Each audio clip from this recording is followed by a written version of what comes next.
Masya Allah, hari ini kita membahas sesuatu yang mudah diucapkan, tapi perjuangan untuk dilakukan.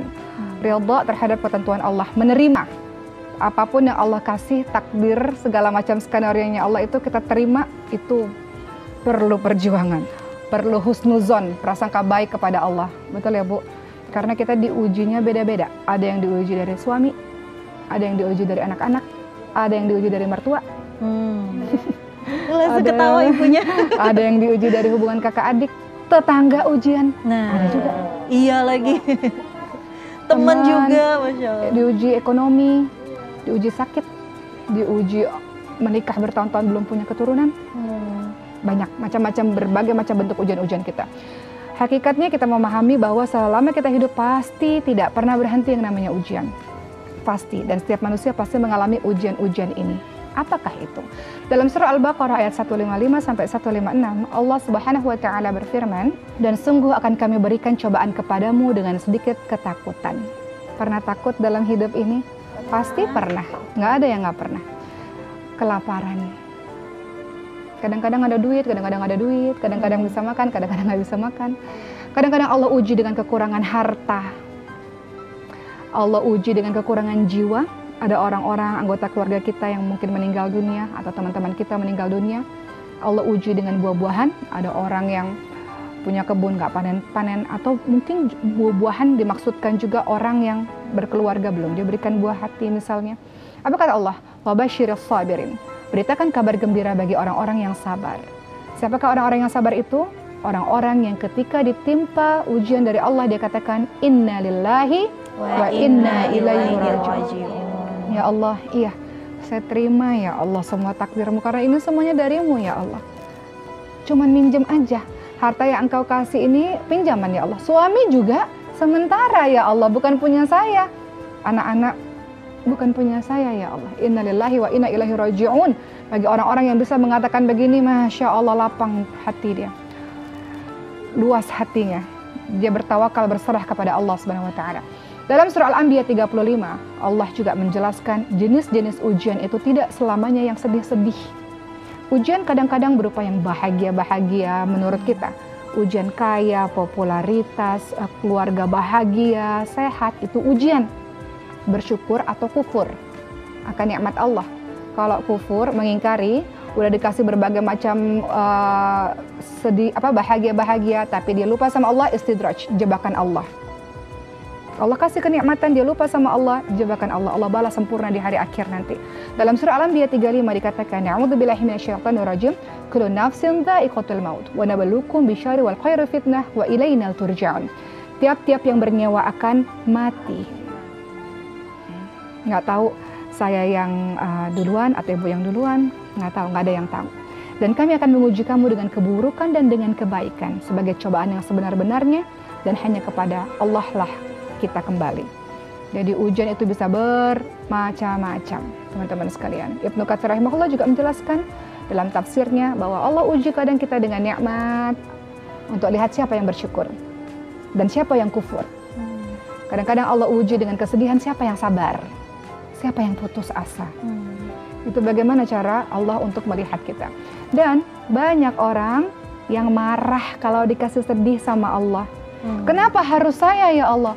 Apa dosa saya ya Allah? Pantas nggak kira-kira ibu-ibu sekalian kita mengatakan demikian? Dosa kita terlalu banyak. Atau kita katakan, kenapa harus saya ya Allah? Saya kan udah ngaji, udah sholat, saya nggak pernah ngapa-ngapain kok ya Allah. Kok ngasihnya ke saya sih ya Allah? Ada kan orang-orang seperti itu? Nggak boleh.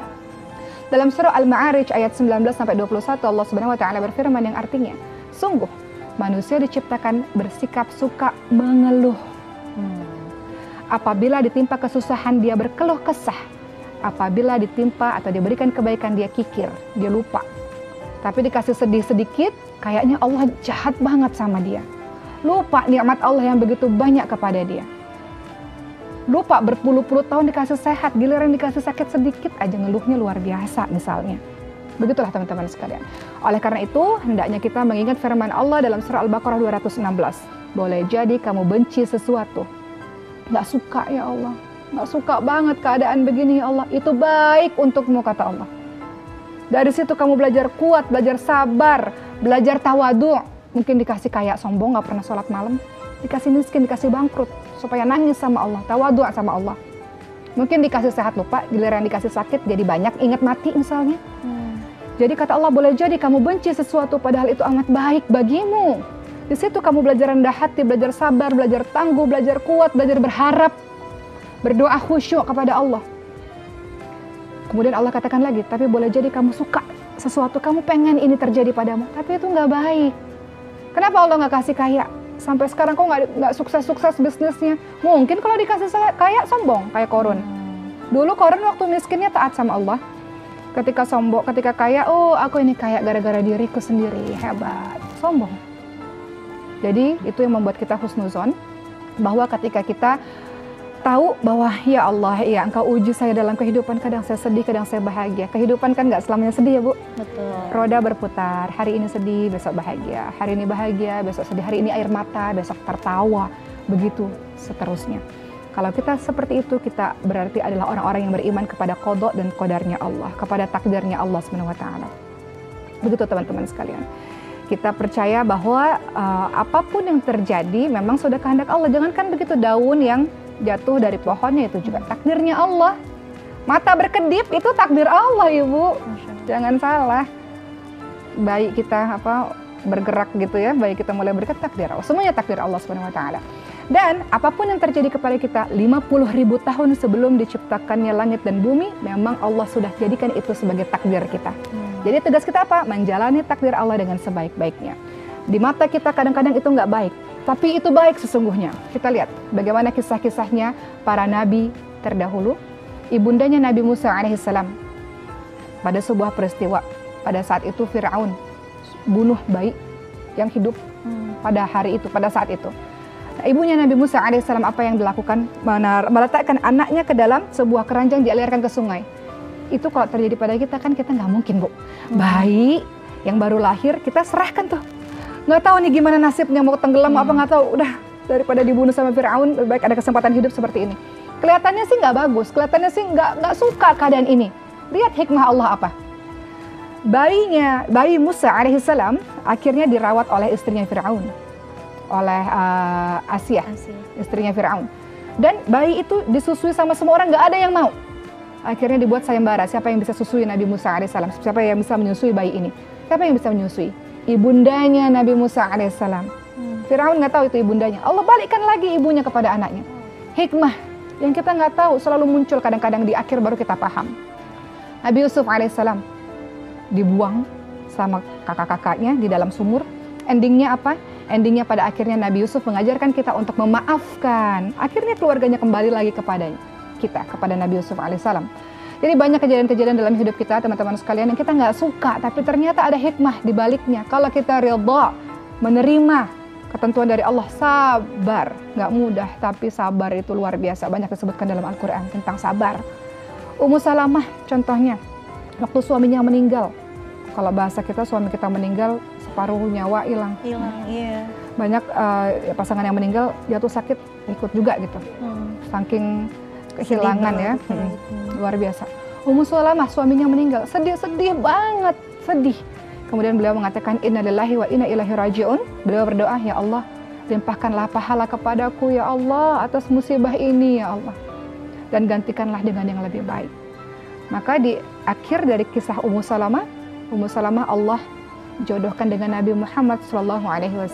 Dalam hadis riwayat Muslim ceritakan seperti itu. Begitu teman-teman sekalian. Jadi kalau kita punya kacamata yang positif, yang husnuzon, berserah kepada Allah, berat menurut pandangan manusia, tapi kita bisa. La tahzan innallaha ma'ana. Jangan sedih, Allah selalu sama kita. Selalu. Allah nggak pernah ninggalin kita, kita yang ninggalin Allah. Kata Allah kalau kita sedih, wasta'inu bis-sabri was-shalah. Minta pertolongan sama Allah dengan sabar, dengan sholat. Sholat itu apa sih? Istirahatnya bagi orang-orang yang beriman, itu sholat. Dari hiruk pikuk dunia, dari kesedihan, dari nggak sanggup ya Allah, sholat. Istirahatnya kita. Begitu. Begitulah teman-teman sekalian, satu lagi ini juga ada yang menarik juga, perkataan Rasulullah terhadap Ibnu Abbas, supaya kita legowo, supaya kita tenang dalam menghadapi segala sesuatu yang terjadi di muka bumi ini. Apa kata Rasulullah menasehati sahabat mudanya itu? Sesungguhnya seandainya seluruh umat bersatu untuk memberikan manfaat dan kebaikan padamu, mereka tidak akan pernah bisa selain yang telah ditakdirkan Allah untukmu. Sebaliknya juga begitu, apabila semua orang bersatu untuk membahayakan dan mencelakakan dirimu, mereka nggak akan bisa selain apa yang sudah Allah takdirkan untukmu. Artinya, tenang saja. Mau ada orang misalnya nih, jahat banget dia sama saya, ya Allah, dia nggak akan pernah bisa celakain kita kalau Allah tidak menghendakinya. Sebaliknya, kebaikan sebanyak apapun nggak juga bisa kalau Allah tidak mengkehendakinya. Artinya apa? Di sini kita belajar bahwa kita mengimani takdir Allah, nggak ada cara lain. Dalam mengimani takdir Allah, dalam menjalankan takdir Allah, nggak ada cara lain. Caranya adalah kita selama hidup di dunia terus berjuang sampai nanti perjumpaan sama Allah, berjuang dengan sabar, dengan ridha. Sabar itu sunnah, Bu. Sabar itu menahan. Apa maksudnya menahan? Menahan itu maksudnya ibu mampu menangis, teriak-teriak, mampu, tapi ibu tahan.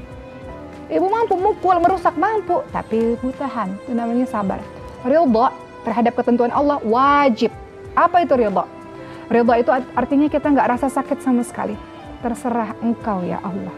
Apapun yang Allah takdirkan, aku percaya itu yang terbaik ya Allah. Itu namanya ridha. Dan itu adalah tingkat keimanan yang luar biasa. Karena kalau orang-orang mendapatkan ujian-ujian, pertama, dia marah. Itu golongan orang yang, kenapa ya Allah? Kedua, dia sabar. Ketiga, dia ridha. Tapi ternyata ada lagi yang paling tinggi. Ketika dapat ujian-ujian sedih, bersyukur.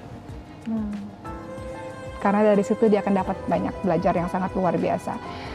Begitulah teman-teman sekalian, hikmah Allah dalam menciptakan atau memberikan ujian-ujian dalam kehidupan kita. Kadang-kadang ujian itu sebagai sebagai sarana kita untuk belajar sabar, kemudian sarana untuk membersihkan hati kita supaya kita hilang sifat sombong. Kan kalau dikasih kaya, dikasih sehat, kadang-kadang sombong, dikasih ujian-ujian nggak punya apa-apa lagi, baru ngerasa kerdil di hadapan Allah. Kemudian hikmah dari ujian-ujian yang datang dalam kehidupan kita, kita akan jadi mukmin yang kuat. Amin. Pisau itu kalau nggak diasah nggak tajam, sama kayak kita. Kita kalau nggak diasah nggak akan kuat. Kemudian ujian-ujian yang terjadi dalam kehidupan kita menunjukkan kuatnya Allah dan lemahnya kita. Kita nggak punya apa-apa. Dengan ujian-ujian yang terjadi dalam kehidupan kita, kita jadi semangat berdoa dengan ikhlas, dengan khusyuk. Kalau ibu sedih kan doanya khusyuk. Bener nggak? Ya Allah, sedih ya Allah. Gitu kan. Kemudian untuk membangunkan kita. Ujian-ujian yang datang kepada kita, bangun. Kadang kita dikasih kerikil nih, dilemparin kerikil, kita nggak sadar. Harus kasih batu gede, baru kita bangun. Bangun. Banyak dosanya nih, bangun. Nggak dikasih ujian-ujian kecil nggak kena. Dikasih sama Allah, nih sekalian ujian besar. Saya punya pesantren Quran, Bu. Anak-anak penghafal Quran sebagian itu datang ke Masjidil Hufaz itu ke pesantren Quran. Kenapa? Mereka belajar Quran dikarenakan salah satunya adalah ibunya meninggal dunia, mau bakti sama ibu pada akhirnya. Misalnya begitu.